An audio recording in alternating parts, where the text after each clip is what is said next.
हरि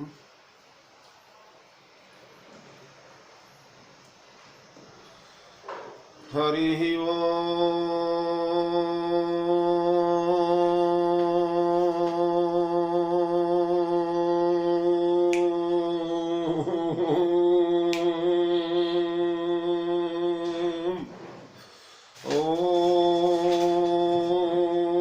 श्रीमन्महागणाधिपतये नमः।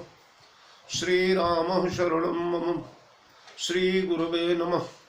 श्री सरस्वत्यै नमः। श्रीमातृपितृचरण कमलेभ्यो नमः। गणेश हेरम्ब गजाननेति महोदरं स्वानुभवं प्रकाशिन् वरिष्ठ सिद्धि प्रिय बुद्धिनाथ वदन्त एवं त्यजत प्रभीति। ओम नमः परमहंसास्वादित चरण कमल चिन्मकरंदाय भक्तजनमानस निवासाय श्रीरामचंद्राय वंदे विदेहतनया पदपुंडरीकं कैशोरशौरभ समाहृत योगी चित्तम हंतुम त्रितापमनिशं मुनिहंस सेव्यं सन्मानिशालि परिपीत परागपुंजं वीणाधरे विपुल मंगल दानशीले भक्त्यार्तिनाशिनि शिव विरंचि हरीश वंदे कीर्तिम प्रदेखिल मनोरथ दे महारहे विद्या प्रदायिनि सरस्वती नौमि नित्यम। श्री सीतानाथ समारंभां श्री रामानंदार्य मध्यमां अस्मदाचार्य पर्यंतां वंदे गुरु परंपरां। वीणाधरे विपुल मंगल दानशीले भक्त्यार्तिनाशिनि शिव विरंचि हरीश वंदे कीर्तिम प्रदेखिल मनोरथ दे महारहे विद्या प्रदायिनि सरस्वती नौमि नित्यम्। अतुलित बलधामं हेम शैलाभदेहं दनुजवन कृशानुं ज्ञानिनामग्रगण्यं सकल गुण निधानं वानराणामधीशं रघुपति प्रिय भक्तं वात जातं नमामि। मोर मुकुट कटिका छनी कर मुरली उर्माल यह बानिक मोमन बसौ सदा बिहारी लाल। मेरी भवबाधा हरो राधा नागरी सोय जातन की झाई परत श्याम हरित दुति होय। वृंदावन सम वन नहीं नंद ग्राम सम ग्राम बंसी वट सम बट नहीं श्री कृष्ण नाम सम नाम। सदा जाकी वंशी विमल यमुना तीर बजती जिन्हें प्यारा वृंदावन रवि सुता का कुलयति था। यशोदा के प्यारे सकल जगतारे नर सखे हरो मेरी बाधा विचरण करो भाषण गति। मोर जटा मुकुट सुर सरित सिर लोचन नलिन विशाल नीलकंठ लावण्य निधि सोह बाल विदुभाल। अपने अपने घरन की सब काहू को पीर तुम ही पीर सब घरन की धन्य धन्य रघुवीर। खल्लल बनुदावाय नल राम श्याम घन मोर रोम रोम में वज्र बल जय केसरी किशोर। जय कविता के गगन दिवाकर ज्ञान भक्ति के विमल प्रकाश पारिजात के पुष्पयाप हो जय गोस्वामी तुलसीदास। श्री गुरु चरण सरोज रज निज मन मुकुर सुधारी बरनौ रघुबर विमल जस जो दायक फल चारि। सियावर रामचंद्र की जय। श्री हनुमान जी महाराज की जय। गोस्वामी जी महाराज की जय। श्री राम कथा महोत्सव की जय। श्री रामचरितमानस भगवान की जय। मेरे परमाराध्य अकारण करुणा वरुणालय जगत नियंता जगदाधार सर्वतंत्र स्वतंत्र परात्पर पर ब्रह्म जानकी रमणय शरण शरण करुणा निधान परम सुजान सरयू कुल बिहारी को दंडधारी भक्त भयहारी जनहितकारी असुरारी खरारी कौशल्यानंद वर्धन भगवान श्री रामभद्रजू माँ मैथिली प्रभु चरित्र सुनिबे को ऋषिया पौरुष पराक्रम के पावन प्रयागराज अंजनानंद वर्धन दौत्य कर्म मर्म प्रवीण नित्य नवीन श्री हनुमंतलाल जी महाराज। पूज्यपाद प्रातः स्मरणीय कविकुल चक्र चूड़ामणि साहित्य आकाश के दीप्त दिवाकर कविता कानन केसरी काव्य कामिनी कलाकंत तुलसी नंदन श्री गोस्वामी जी महाराज आप सभी के पावन पदारविंद में कोटि कोटि नमन करता हुआ आइए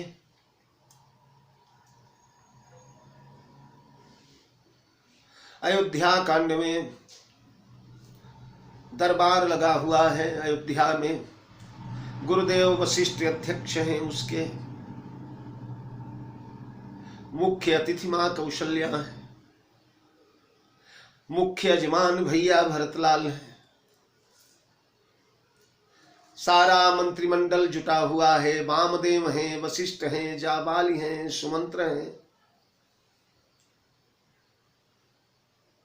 बड़े बड़े महाजन, बड़े बड़े सेठ साहूकार, बड़े बड़े राजे रजवाड़े,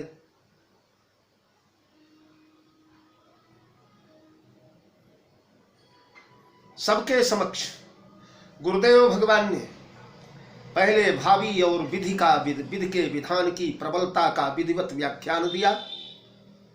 उसके बाद जगत में मृत्यु के बाद शोचनीय कौन है और अशोच्य कौन है, शोचनीयों की बड़ी लंबी श्रृंखला, बड़ी लंबी सूची बताया गुरुदेव भगवान ने। और अशोच्य एकमेव महाराज दशरथ। जितने शोचनीय लोग थे उनके कोई भी दोष महाराज दशरथ को स्पर्श नहीं कर पाए थे, और उनके लिए भरत सोच कर रहे हैं। इसलिए गुरुदेव भगवान ने भरत को रोका, बेटा तात विचार करहु मन माही, सोच जोग दशरथ नृप नाहि। किसी भी प्रकार से महाराज दशरथ सोचनीय नहीं है। अरे सब प्रकार भूपति बड़ भागी, बादी विषाद करिए ते ही लागी। विषाद तो अभागियों के लिए होता है। अभागी वो है, सुनहु माते लोग अभागी, अरे हरि तजी हो विषय अनुरागी।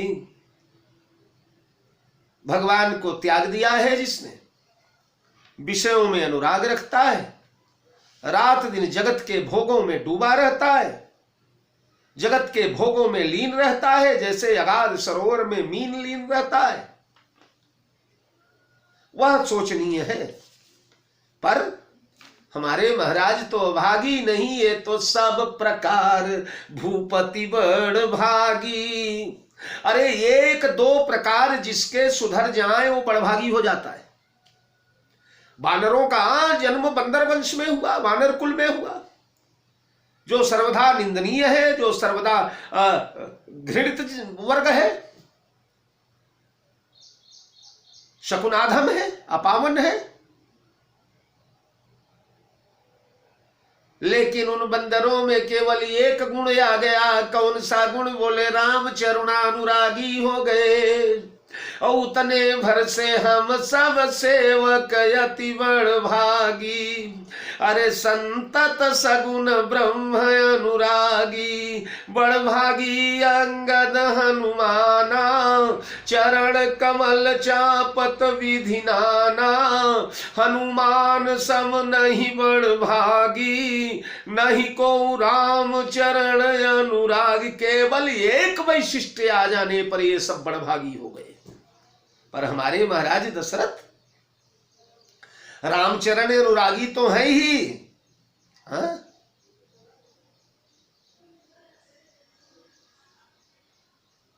रामचरणों का अनुराग तो है ही है। हृदय भगति मति सारंग पानी, धर्म धुरंधर परम धर्मात्मा है, गुण निधि समस्त गुणों से भरे हुए हैं, गुणों के खजाना है। निधि माने खजाना। धर्म धुरंधर गुण निधि ज्ञानी, ज्ञानी शिरोमणि है, जो ज्ञान की रीते ज्ञानान्न मुक्ति, मुक्ति तक प्रदान करने में सक्षम है। और उसके बाद हृदय भगति, भक्ति से ओतप्रोत है, मति सारंग पानी, बुद्धि में भगवान भरे हुए हैं। ऐसे चक्रवर्ती महाराज दशरथ सब प्रकार बड़भागी हैं। वंश मिला तो धन्यो वंशो रघुकुल भवा, यत्र रामावतार। सूर्य वंश जैसा वंश मिला, आज तक धरती पर ऐसा वंश नहीं हुआ। महाराज सूर्य नारायण भगवान विष्णु से लेकर, विष्णु से ब्रह्मा, ब्रह्मा से मरीचि, मरीचि से कश्यप, कश्यप से सूर्य, सूर्य से वैवस्वत मनु, उनसे इक्ष्वाकु, उनके बाद यह वंश चला। 38 से 38 बड़े बड़े कीर्तिवान नरेश जिस वंश में हुए, जिनके महाराज रथ की धुरी स्वर्ग तक जाया करती थी, वायु में जिनके रथ उड़ा करते थे, जिनके लिए इंद्र ने स्वर्ण बरसाया था, कुबेर ने वैभव उड़ेल दिया था, ऐसे वंश के कुल दीपक हैं महाराज दशरथ। तो जन्म भी बड़ा दिव्य हुआ, सूर्य वंश जैसा वंश पाया, कुल बड़ा दिव्य रहा, जिस कुल में कोई दाग नहीं रहा, हमेशा सत्य का पालन हुआ। जिस वंश में मंगन लहईन जिनके नाही, ते नर बर थोरे जग माही। जिस वंश में रघुकुल रीति सदा चली आई, प्राण जाहि बर बचन न जाई। जिस वंश में नहीं अन्य असत्य सम पातक पुंजा, गिरि सम होई कि कोटिक गुंजा। जिस वंश में यही सपने ऊपर नारी नहेरी। महाराज दिलीप चले जा रहे हैं, अश्व पर आरूढ़ होकर एक उपवन में जा रहे थे। देखा एक अमराई में आम्र वृक्ष के नीचे एक बार वधू सो रही है, एक वैश्या सो रही। महाराज दशरथ तुरंत घोड़ा मोड़े, लौट करके दरबार में आए, सिंहासनारूढ़ हुए। सिंहासनारूढ़ होकर के पवन देवता को बुलाया, पवन देवता आ गए हाथ जोड़े हुए। आदेश महाराज ने कहा, वायु देवता तुम्हारी गति बड़ी तीव्र है, बड़ी तीव्र गति से बह रहे हो। उस अमराई में एक वैश्या सो रही है, इतने धीरे धीरे बहो कि उसका आंचल न उड़ जाए, उसका आंचल न उड़ने पाए। ऐसा वंश मिला है महाराज का, गोत्र बड़ा दिव्य है महाराज का, कर्म तो ऐसा दिव्य है कि सारी प्रजा को पितृवत पालन किया है, जीवन भर बड़े बड़े महायज्ञों का संपादन किया है, विश्व विजय किया है। माता पिता अजय और इंदुमती जैसे मिले, जिनका प्रेम विश्व वर्णित है। पत्नियां ऐसी मिली कि कौशल्यादि नारी प्रिय सबया चरण पुनीत।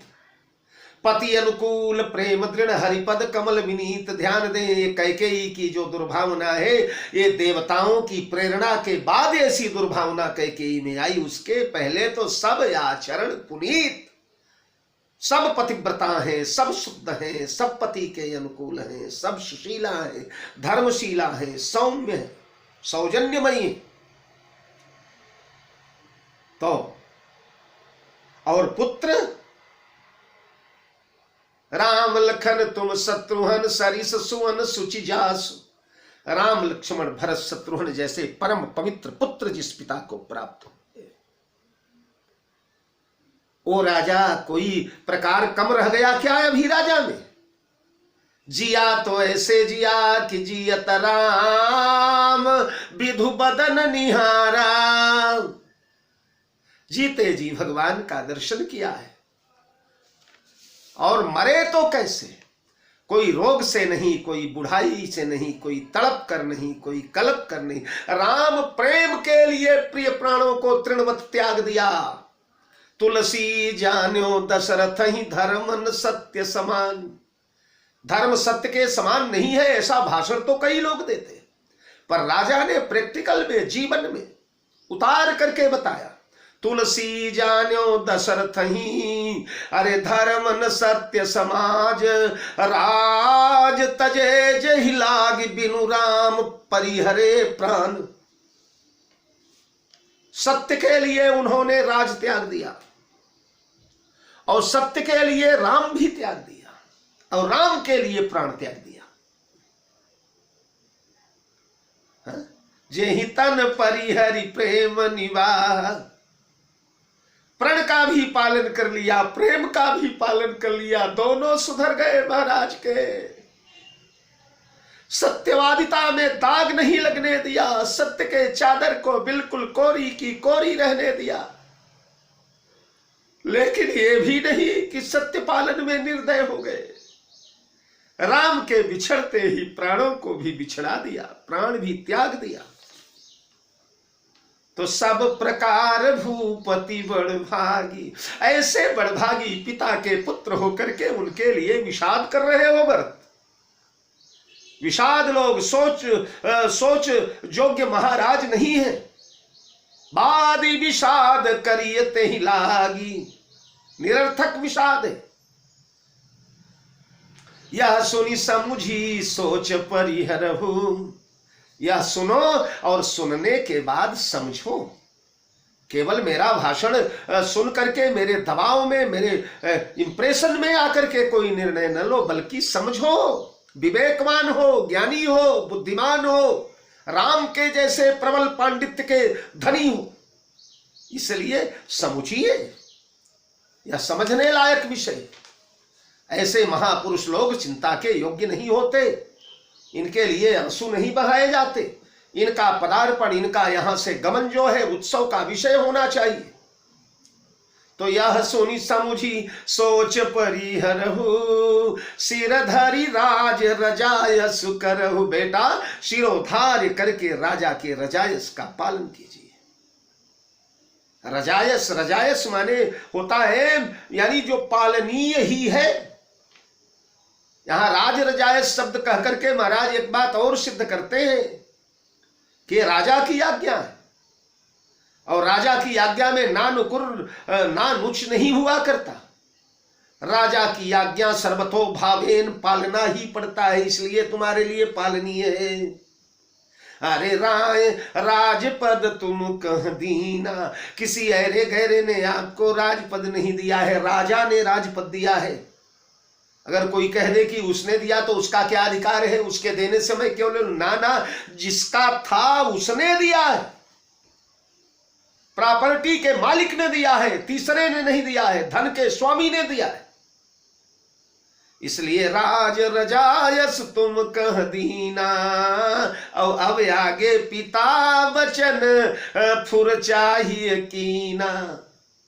राजा की रजायस जहां पालनीय है, बंधन है, हथकड़ी बेड़ी के समान है, राजा के आदेश का उल्लंघन नहीं होना चाहिए। वहीं पिता का आदेश, देखिए दो बात कहते हैं महाराज, एक राय राजपद तुम कह दीना, सिर धरी राज रजायसु करहु। राजा की आज्ञा सिरोधार्य करो एक, और दूसरे पिता वचन फुर चाहिए कीना, पिता का वचन पूर्ण करना चाहिए। दोनों बंधनकारी है। राजा का आदेश जहां अकाट्य है, वहीं पिता का आदेश पालनीय है, धर्म है। पितु आयसु सब धर्म कटीका, संसार में जितने धर्म पालन किए गए हैं उन समस्त धर्मों में पिता का आदेश पालन करना सबसे श्रेष्ठतम धर्म है। पिता के आदेश पालन से बड़ा कोई धर्म नहीं होता। तो इसलिए पिता का वचन पालन करो। कौन सा वचन बोले? तजे राम जे ही वचन ही लागी। ओहो, तुम्हारे पिता ने जिस वचन के लिए राम को त्याग दिया, राम को इतना महत्वपूर्ण वचन है, इतना मूल्यवान वचन है, इतना कीमती वचन है, इतना आदरणीय वचन है कि राम यानी परमात्मा को त्याग दिया। अपने प्राण प्रिय राम, प्राण हुते प्राण तुम्हारे। खैर ये तो भरत के लिए है चौपाई पर, वहां सब सुत प्रिय मोहि प्राण की नाई, राम देत नहीं बनई गोसाई। प्राण प्राण के जीव सुख के सुख राम, जो प्राणों के भी प्राण है। यानी राजा ने जिस वचन के लिए अपने प्राणवत प्रिय राम को त्याग दिया, और राम के त्यागने के क्षोभ के कारण अपने प्राणों को त्याग दिया, तन परिहरेउ राम विरहागी। राम और तन दोनों त्यागा जिस वचन के लिए पिताजी ने, वचन के लिए राम को त्यागा, राम के लिए प्राण को त्यागा। पिता ही वचन प्रिय नहीं प्रिय प्राणा। दो पदार्थ सामने रखे गए, एक प्राण रखा गया और एक वचन रखा गया। और तुम्हारे पिता से कहा गया महाराज चुन लो, इसमें से आपको क्या चुनाव करना है। आहा, प्राण। राजा ने प्राणों का तिरस्कार कर दिया और वचन का चयन कर लिया। तो जिस वचन के लिए तुम्हारे पिता यशस्वी महाराज चक्रवर्ती सम्राट ने राम और प्राण दोनों को, प्राण और प्राण प्रिय दोनों को त्याग दिया, वह वचन तुम्हें पालन करना चाहिए। पिता वचन फुर चाहिए कीना। अब तर्क उठ सकता है, पिता ने अगर अनुचित वचन दे दिया तो बोले नहीं नहीं, पिता ही वचन प्रिय नहीं प्रिय प्राणा, करहु तात पितु वचन प्रवाना। अरे बेटा, जिस वचन के लिए तुम्हारे पिता ने प्राण त्यागा उस वचन को प्रमाण करो, तुम प्रमाणित करो। बाप ने प्राण त्यागा है और बेटा थोड़ा सा 14 साल राज का बोझा नहीं उठा पाएगा। इसलिए पिता के वचन को प्रमाणित, अगर तुम लोगों ने, बेटों ने मिलकर बाप की बात को नहीं माना तो पिता का पालन किया हुआ वचन मर्यादाहीन हो जाएगा, निष्प्रभावी हो जाएगा, उसकी महिमा समाप्त हो जाएगी, संसार थू थू करेगा और जगत यही कहेगा कि बड़े सत्यवादी बने घूम रहे थे, बेटों ने मरने के महीने के भीतर ही वचन तोड़ ताड़ करके सब भंग कर दिया। ऐसे बेटे पैदा होगा। बड़ा वाले बेटे ने तो मान लिया, बड़े पुत्र ने तो मान करके राजपाट त्याग करके वन में चला गया, लेकिन छोटे वाले ने ठोकर मार दिया, उसने तिरस्कार। तुम्हारे पिता ने जो त्याग किया है, तुम्हारे बड़े भाई राम ने जो त्याग किया है, उसकी शोभा तभी बनेगी प्यारे जब तुम स्वयं राज को स्वीकार करो। पिता ही वचन प्रिय, अरे नहीं प्रिय प्राणा, करहु तात पितु वचन प्रमाना, करहु शीस धरी भूप रजाई, हई तुम कह सब भांति भलाई। ए बेटा भरत, शिरोधार्य करो पिता के आदेश को। पिता का आदेश अगर शिरोधार्य किया जाएगा तो हई तुम कह सब भांति भलाई, सर्वतो भावेन तुम्हारा कल्याण होगा, तुम्हारी भलाई होगी, तुम्हारा मंगल होगा। अरे किसी का हुआ है क्या? प्रमाण देंगे कुछ? किसी विशेष बात को पुष्ट करने के लिए प्रमाण देने पड़ते हैं। ऐसा हुआ है आज तक कुछ? तो महाराज प्रूफ दे रहे, प्रमाणों की झड़ी लगा रहे हैं। सुनो बेटा, परशुराम पितु आज्ञा राखी, मारी मातु लोक सब साखी। एक लोक नहीं, सारे त्रैलोक, 3 लोक, 14 भुवन गवाही देने को खड़े, साक्ष्य देने को खड़े हैं भरत। पिता की आज्ञा मान करके महाराज परशुराम ने अपनी माता का शिरच्छेदन कर दिया, मां को काट डाला। ये बताइए, मातृवध से बड़ा कोई अपराध जगत में हुआ है? शास्त्रों में, पुराणों में, वेदों में जन्मदात्री का शिरच्छेदन कर देना, ऐसा कोई प्रमाण है? यह तो जगत के सबसे भयंकरतम अपराधों में से एक है, महापातकों में से एक है। लेकिन पितु आज्ञा अघय जसन भयउ, पिता की आज्ञा थी, इसलिए महाराज परशुराम को न तो पाप लगा और न तो अयश हुआ, न तो कलंक लगा। क्योंकि अयस तो तभी होता है कि जब कोई आदमी पाप करता है। बीनु अघय जस की पावई कोई, बिना पाप के कलंक नहीं लगता, बिना पाप के अजस नहीं लगा करता। तो न तो पाप ही छू गया परशुराम को, न तो अजस ही छू गया। गंगा जी में जल लेने के लिए गई है महाराज जमदग्नि के पूजा हेतु। वहां पर गंधर्वों का गंगा जी में नृत्य हो रहा है, वो लोग स्नान कर रहे हैं, मदिरा पी रहे हैं और गंधर्विणियों के साथ, अपनी प्रियाओं के साथ, अपनी प्रेमिकाओं के साथ जल विहार कर रहे हैं। बड़ा सुंदर मनोहारी दृश्य है। चारों तरफ यमराई है, कोयल की कुहू कुहू हो रही है, शीतल मंद सुगंध समीर बह रही है, बड़ा मादक वातावरण है। वहां जाकर किनारे पर घड़ा डुबोते डुबोते महारानी की दृष्टि पड़ गई रेणुका की, और उस दृश्य को महारानी देखने लगी। अच्छा लगा महारानी को, और देखते हुए महामहिमामयी पतिव्रता शिरोमणि रेणुका, इनके मन में थोड़ा राग प्रकट हुआ, और राग प्रकट हो करके समय का भान भुला दिया। बड़ी देर तक उनका जल विहार देखती रही हैं, जा आकर्षित हो गई हैं उस जल विहार को देखकर। और उसके बाद लौट करके महाराज जमदग्नि के पास आई। जमदग्नि ने कहा, तुमने इतना विलंब क्यों किया?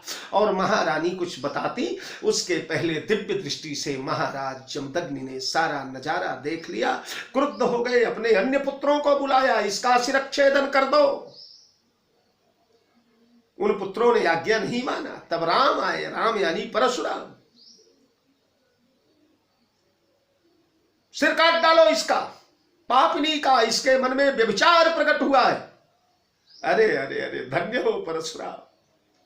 आव देखा नता उठाए फरसा मारा, भाइयों और माता सभी का सिर काट दिया। पिता ने कहा था इन चारों का, इसका भी सिर काट दो, मार डालो सबको।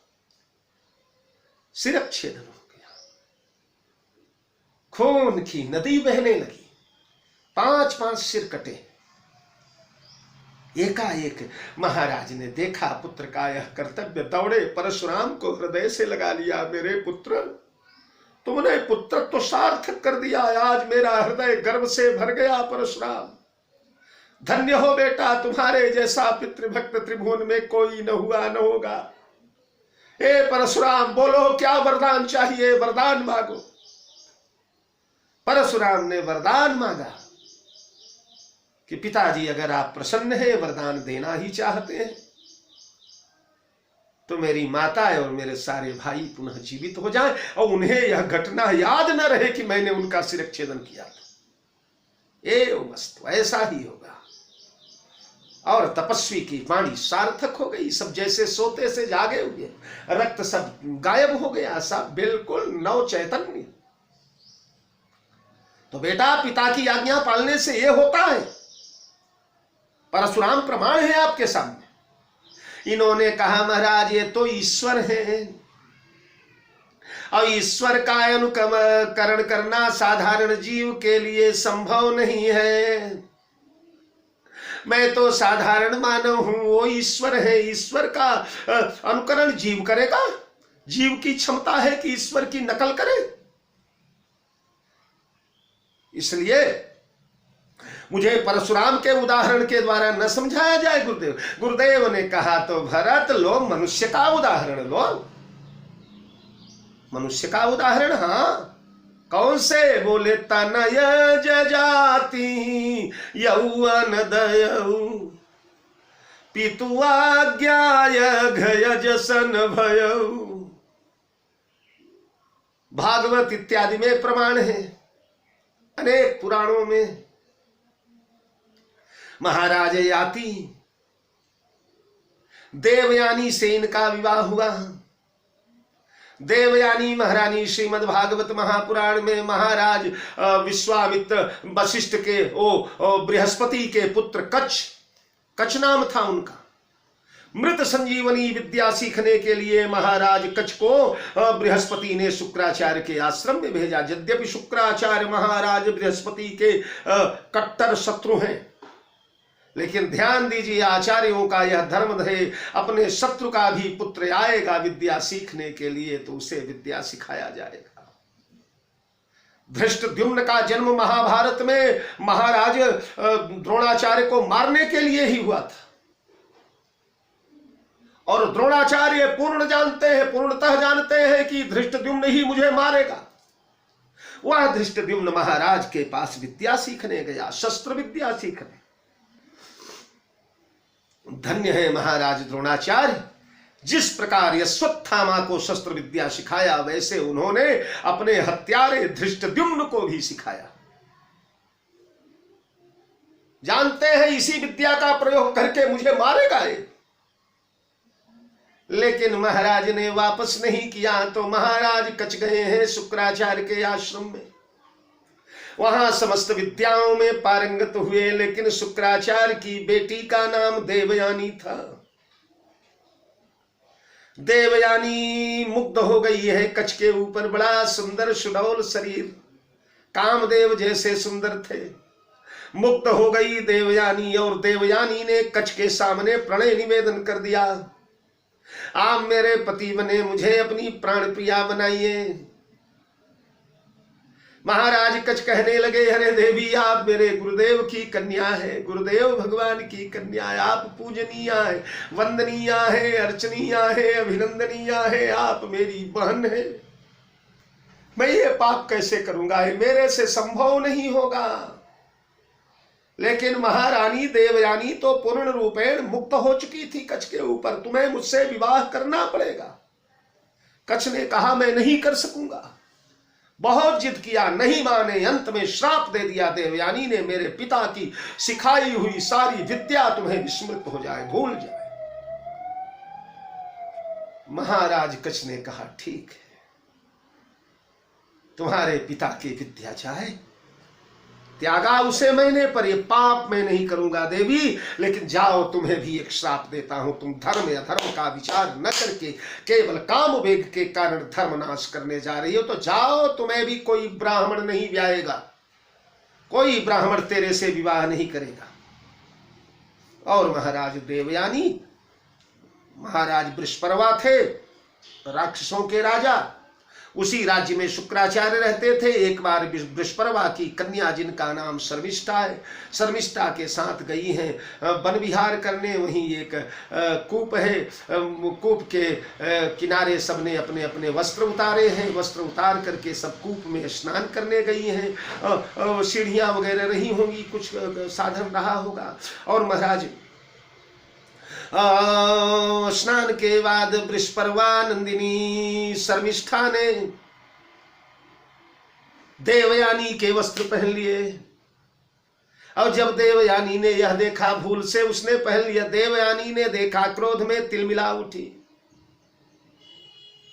कुत्ते की ये औकात की इंद्र का भाग ग्रहण कर ले, अरे मैं ब्राह्मण कन्या हूं, मैं ऋषि कन्या हूं, तपस्वी कन्या हूं, मेरे वस्त्र तुझ राक्षस कन्या ने क्यों धारण कर लिया। अभागिनी, दरवाजे पर जिस कुत्ते को चौकीदारी के लिए रखा गया, वही यज्ञशाला में जाकर के इंद्र का हवि ग्रहण कर रहा है। बड़े बड़े अपशब्द शर्मिष्ठा ने भी बड़े अपशब्द बोले। मेरे दरवाजे पर भिक्षुक जैसा खड़ा रहता है तेरा बाप, मेरे पिता के दिए हुए अन्न वस्त्रों के बल पर तुम लोगों का दिवस करता है, मुझसे बड़ी ज्ञान विज्ञान की बातें झाड़ने। मारा धक्का है और कुएं में महारानी देवयानी गिर पड़ी और ये सब छोड़ के चली गई। डूब उतरा रही थी महारानी, बचाओ बचाओ बचाओ। उसी समय महाराज ययाति अश्वारूढ़ होकर वन में शिकार करते हुए वहां पहुंच गए। देखा है अपना उत्तरी उतार करके फेंका कुएं में, उसे पकड़ा है राजकुमारी ने, खींच कर महाराज ने बाहर निकाला। नग्न थी, उन्होंने अपना पीतांबर उड़ा दिया है। देवी कौन है आप, अपने घर को जाएं। उन्होंने कहा मैं आर्य कन्या हूं, महाभाग्यशाली महाराज शुक्राचार्य की बेटी, आपने मेरी कलाई पकड़ा है, मेरा करक ग्रहण किया है।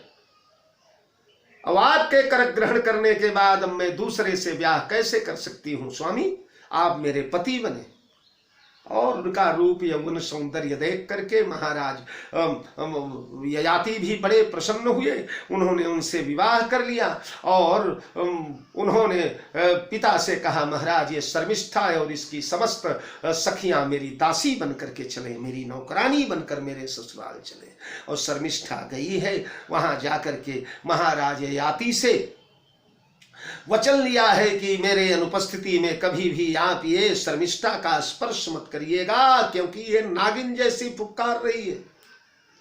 मैं दासी बना करके लाई हूं, हो सकता है कभी प्रतिशोध का मौका आए तो मुझे नीचा दिखाना चाहे, इसलिए कभी भी इसके पर्यंक पर आप नहीं चढ़ेंगे, इसे अपनी शैया पर नहीं बुलाएंगे, इसका स्पर्श नहीं करेंगे, ये केवल मेरी गुलामी करेगी। और समय बीतने लगा, धीरे धीरे शनई शनई महारानी गर्भवती हुई। जब गर्भवती हुई तो महारानी उसी काल में एक दिन कामातुर राजा ययाति ने शर्मिष्ठा के साथ संबंध बनाया और दोनों के सहवास से पुत्रोत्पत्ति शर्मिष्ठा को भी हुई। ये सब बात जानने के बाद महारानी देवयानी शुक्राचार्य के पास चली गई हैं। आपके दामाद ने जो वचन दिया था उसे तोड़ा है, उस दासी से संबंध बनाए हैं उन्होंने, उसने उनका गर्भ धारण किया है। महाराज शुक्राचार्य ने श्राप दे दिया, जा भोगी विषयी, तूने मेरी बेटी के साथ अन्याय किया तो जा, तू बूढ़ा हो जा, तेरा यौवन नष्ट हो जाए। और महाराज बूढ़े हो गए, कमर झुक गई, गर्दन हिलने लगी, चमड़ियां सब सिकुड़ गई।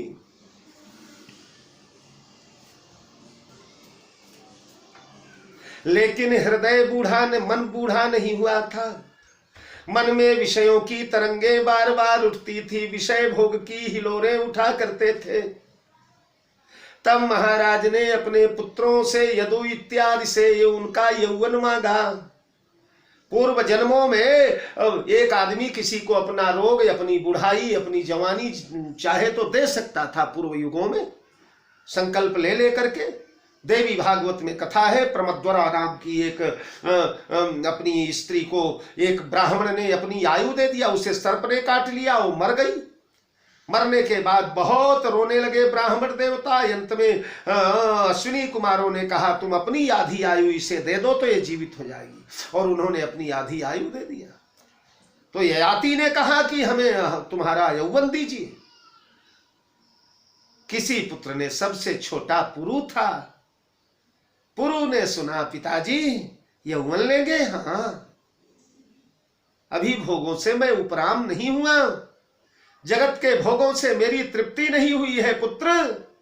और तुरंत संकल्प करके तनय जाति यौवन दयऊ, लेकिन पितु आयसु अघय जसन भयऊ। अपना यौवन संकल्प करके महाराज पुरु ने दे दिया पिता को। पिता जवान हो गए, बेटा बूढ़ा हो गया, और बेटे की जवानी लेकर के उसके माता से उसके पिता ने भोग विलास किया 100 वर्षों तक।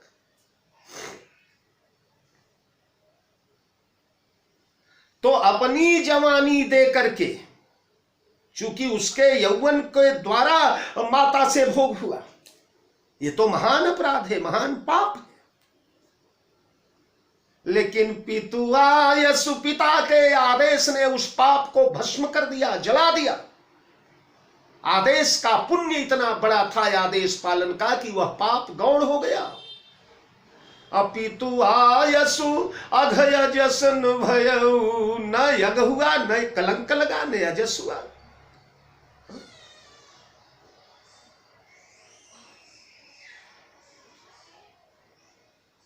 कलंक यजस पाप तो मातृगमन का लगना चाहिए पुरु को,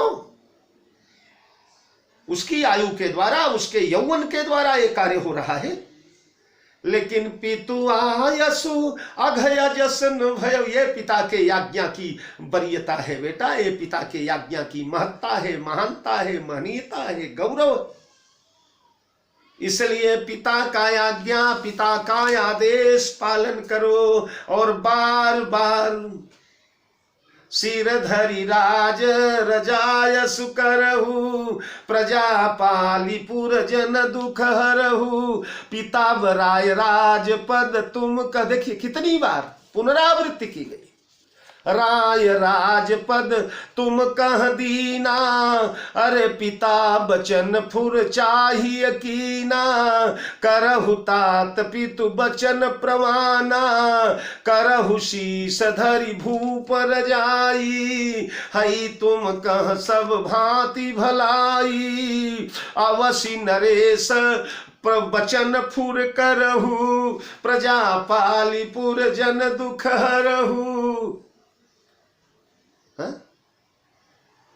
एक बार नहीं अनेक बार झड़ी लगा दिया पिता वचन की।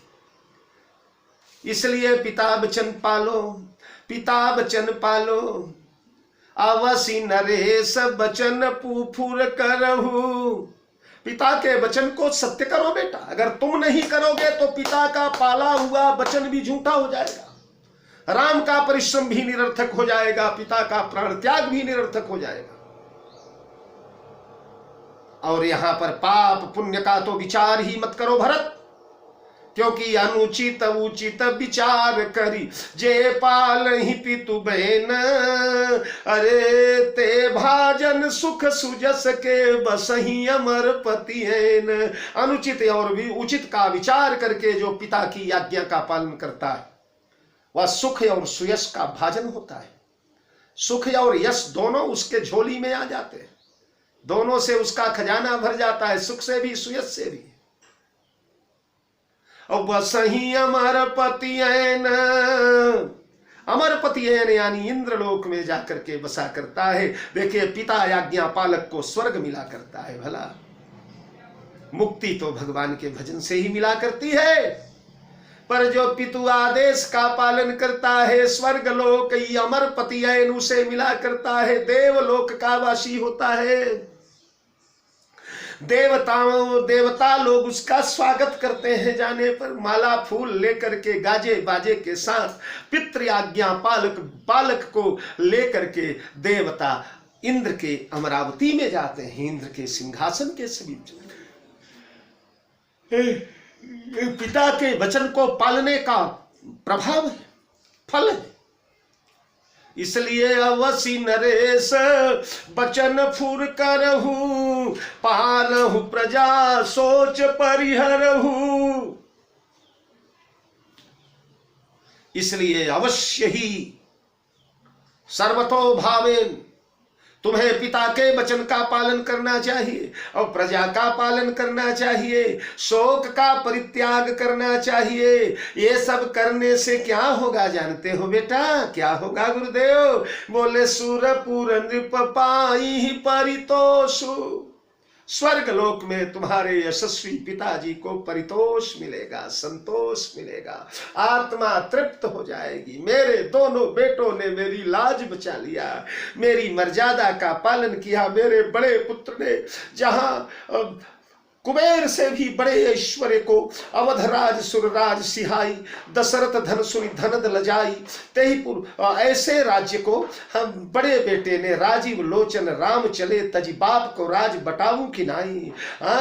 ऐसे साम्राज्य को धर्मशाला जैसे किसी वृक्ष मार्ग के वृक्ष जैसे त्याग कर चल पड़े। गर्मी के दिनों में हम धूप से तपते होते हैं, किसी आम के सुशीतल छाया में, बट की सुशीतल छाया में जाकर के बैठ जाते हैं और कुछ देर विश्राम करने के बाद पुनः उठ करके चल पड़ते हैं, उस बट वृक्ष को दोबारा देखते नहीं। ऐसे भगवान श्री राम ने अयोध्या का परित्याग किया था। तो मेरे बड़े पुत्र ने जहां इतना बड़ा त्याग किया, वहीं मेरे दूसरे पुत्र भरत ने अपने प्राण प्रिय राघव को, जिसके बारे में राजा भरपूर जानते हैं, बार बार मोहि कहे महिषा महीपा, जाने सदा भरत कुल दीपा। ऐसे कुल दीपक भरत, जिनके बारे में महाराज को पूर्ण स्वीकार है कि राम का वनवास कभी स्वीकृत नहीं करेगा भरत, राज्य कभी स्वीकार नहीं करेगा, फिर भी मेरे वचन के लिए ये जहर पी रहा है मेरा बेटा। राज्य रूपी अग्नि के ज्वाला में प्रवेश कर रहा है। तो मेरे दोनों बेटों ने, एक ने अगर त्याग करके बहुत बड़ा बलिदान किया तो दूसरे ने राज लेकर बहुत बड़ा बलिदान किया।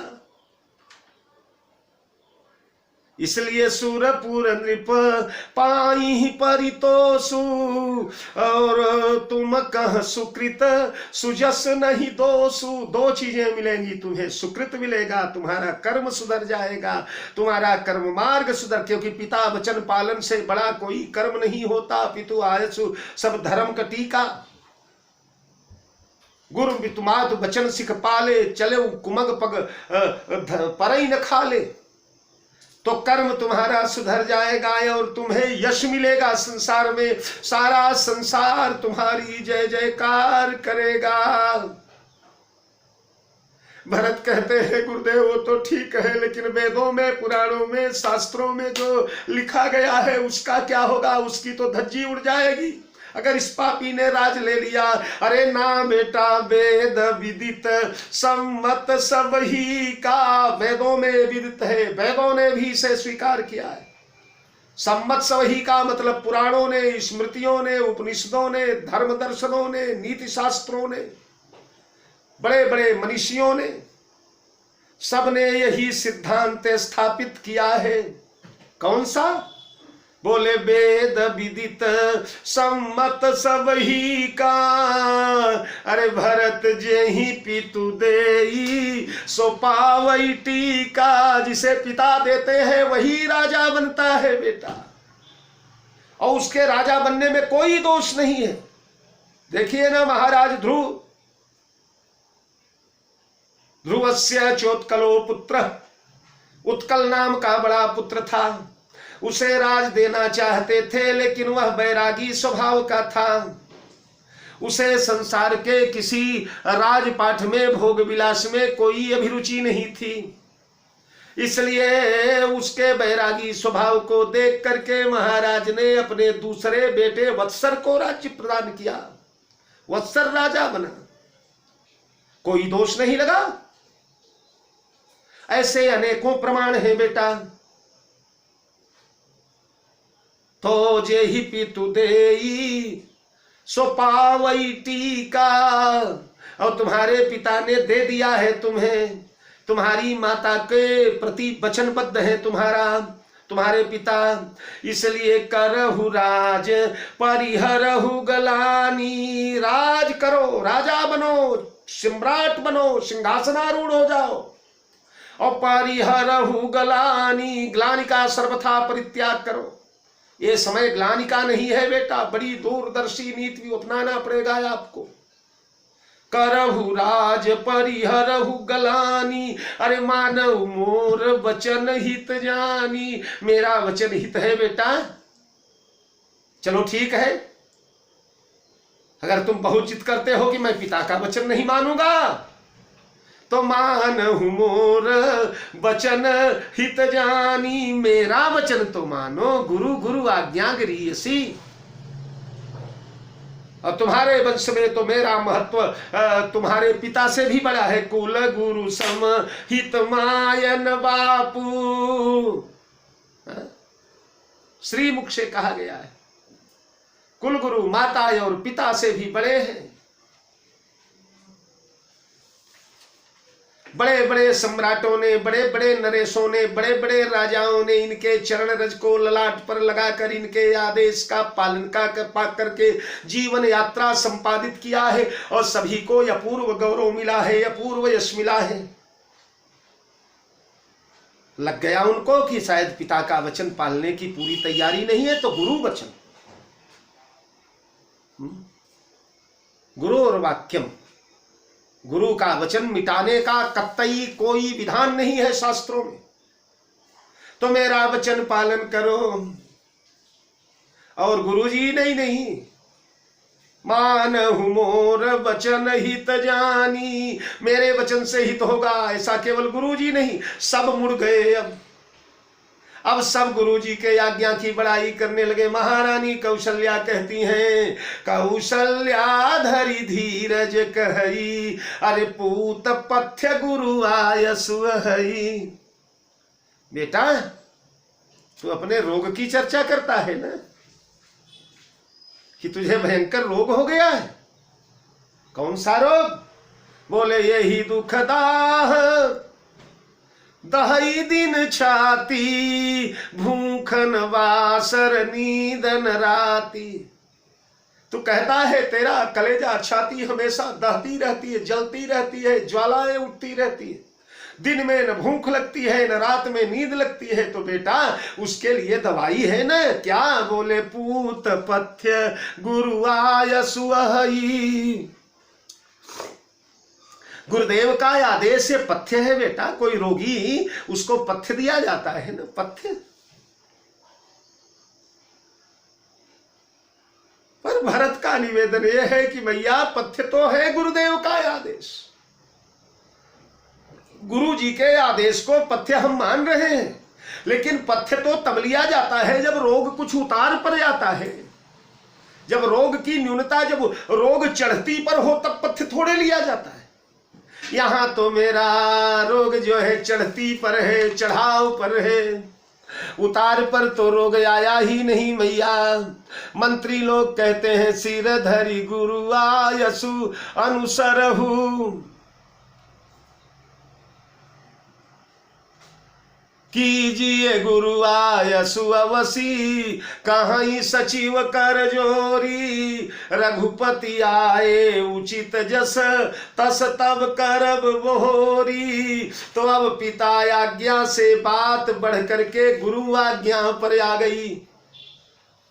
गुरु जी कहते हैं चलो ठीक है, मेरी आज्ञा तो मानो, मानहु मोर बचन हित जानी। भरत रो पड़े, गुरुदेव आपका वचन तो मान लूं, मैं सादर सिरोधार्य कर लूं, पर मेरे प्रभु मैया सीता लक्ष्मण जब वन में सुनेंगे, भूखे प्यासे लक्ष्मण सीता, जिनके भूख में पेट में क्षुधा की ज्वाला जल रही है, कंटका तीर्ण मार्ग पर चल रहे हैं, कुछ के बिछौने पर सो रहे हैं, वो जब सुनेंगे कि भरत राजा बनकर गद्दी नशीन हो गया, सिंहासनासीन होगा, तो क्या लगेगा उन्हें गुरुदेव? अरे गुरुजी ने मुस्कुराते हुए कहा भरत वो मैं जानता हूं क्या लगेगा उन्हें, क्या लगेगा? बोले सुनी सुख लहब राम वैदेही, राम सीता अपूर्व सुख में डूब जाएंगे बेटा, क्योंकि जब भगवान राम का वनवास होने लगा था तो राम मेरे पास आए थे